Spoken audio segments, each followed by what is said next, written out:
próximos 30 minutos para o nosso encontro com a literatura jurídica. Hoje você vai conhecer uma obra rara que encontramos no sebo mais antigo de São Paulo. Estamos falando da livraria e antiquário Calil, que está no mercado alfarrabista há 60 anos.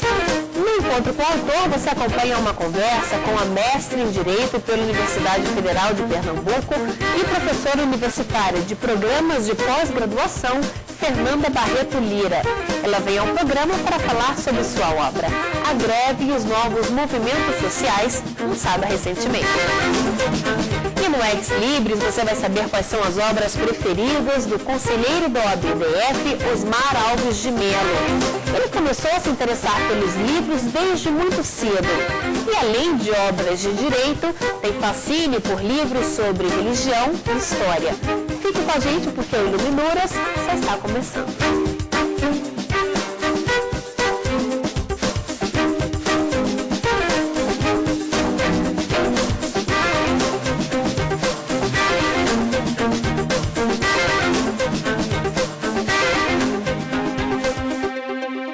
A obra rara que você vai conhecer hoje foi encontrada no sebo mais antigo de São Paulo. Trata-se da livraria e antiquário Calil, que está no mercado alfarrabista há 60 anos. Veja só. A obra rara Chronique d'Enguerrand de Montrellet foi publicada em Paris por Guillaume Chaudière em 1572. Este exemplar foi muito bem conservado, embora sua encadernação tenha sido restaurada e preservada. Primeiramente, é importante notar que a obra foi editada em um passado considerável, principalmente para um livro neste estado. Para uma obra publicada na Europa, França, país que sobreviveu a muitas guerras, é ainda mais surpreendente vê-la em toda a sua integridade. Ainda em se tratando de obras sobre a história, que de todas as maneiras foram perseguidas, qualquer livro que se refere a esse assunto, sem dúvida, traz em seu conteúdo referências que interessam aos historiadores. Os estudantes de Direito também dão dicas de leitura aqui no nosso programa. Conheça a obra e o autor escolhido da semana. O livro que nós indicamos é O Controle de Constitucionalidade e Democracia, de Conrado Rubem Mendes. Esse livro foi premiado em 2004 pela Faculdade de Filosofia e Letras como a melhor dissertação nesse ano de 2004. O livro trata de uma oposição entre Ronald Dworkin e Jeremy Vaughn. No caso do Dworkin, ele entende que existe um juiz chamado juiz Hércules. O que seria esse juiz? É um juiz super poderoso, é um juiz que vai julgar pelo melhor argumento. Então, esse juiz estaria capacitado para julgar qualquer caso. Então, qualquer caso seria sempre decidido pelo juiz, uma vez que esse juiz estaria preparado. E esse juiz deveria ter sido preparado também. Por outro lado, nós temos o Jeremy Vaughn, que ele entende que quem deve decidir por último seria a maioria. Essa maioria nós poderíamos dizer que estivesse em segundo plano. Então, ocorre essa contraposição.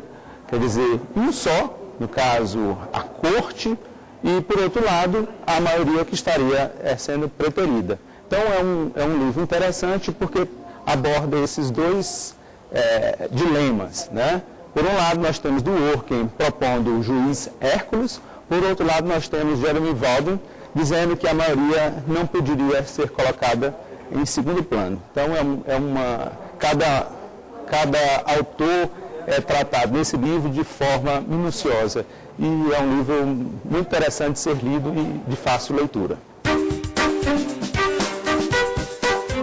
Hoje, no encontro com o autor, eu vou conversar com a mestre em Direito pela Universidade Federal de Pernambuco e professora universitária de Programas de Pós-Graduação, Fernanda Barreto Lira. Ela está aqui para falar sobre sua obra, A Greve e os Novos Movimentos Sociais, lançada recentemente. Olá, Fernanda, obrigada pela sua presença. Obrigada pelo convite. Fernanda, por que você resolveu escrever sobre greve? Bom, Direito do trabalho sempre foi, dentre as disciplinas jurídicas, a que mais me interessou, pelo fato de ser, aos meus olhos, mais humana. E para compreender o direito do trabalho nos dias de hoje, era preciso se apropriar desse passado. E o passado do direito do trabalho é a greve. A greve é a mãe do direito do trabalho. Então, como a ideia era de iniciar uma nova forma de estudos da matéria, teria que ser, na minha concepção, pelo começo, que foi com a greve. A greve é o tema inicial e é o meu primeiro grande estudo sobre o tema. Bem, e falando sobre o surgimento da greve, como é que ela surgiu no Brasil e no mundo? Bom, a greve é um fenômeno da modernidade, do industrialismo, e ela surgiu pela insatisfação que o capitalismo provocou nas pessoas que precisavam viver do trabalho. Quando o capitalismo suplantou o regime anterior, suplantou sobretudo com a proposta de liberdades individuais, de proporcionar às pessoas crescimento individual independente da origem, do nascimento. E essa ideia de desenvolvimento individual, ela se mostrou uma falácia em um tempo histórico muito curto, porque as pessoas viviam e morriam para produzir riqueza que era a elas inacessível. Bom, e você já começa a obra falando que a greve, nessa época, ela estava respaldada em duas doutrinas políticas. Que doutrinas eram essas? O comunismo e o anarquismo.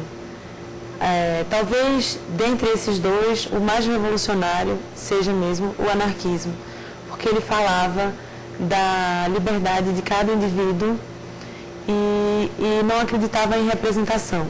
A proposta do anarquismo era acabar com aquela forma de utilização do trabalho e privilegiar uma outra forma de convívio social mais harmônico. Os trabalhadores decidem parar de esperar por leis que os tratassem de forma mais igual, reconhecendo a desigualdade, e não aquelas leis contratuais que pressupunham igualdade entre as partes, igualdade essa que não existia, e resolvem a luta. As primeiras leis que trataram de trabalho foram na Inglaterra, e uma delas dizia que era necessária a limpeza 2 vezes por ano das paredes e do chão das fábricas. Era nesse ambiente de insalubridade, de podridão, pouca luz, que viviam e morriam milhares de pessoas. E não há como negar, não há como tirar o mérito do pensamento anarquista e do pensamento comunista, quando no plano das ideias buscavam uma convivência mais ética, um discurso mais ético que pudesse pudesse questionar, pôr em dúvida aquela liberdade de cada indivíduo, desatrelada de uma harmonia com o todo, com o meio social.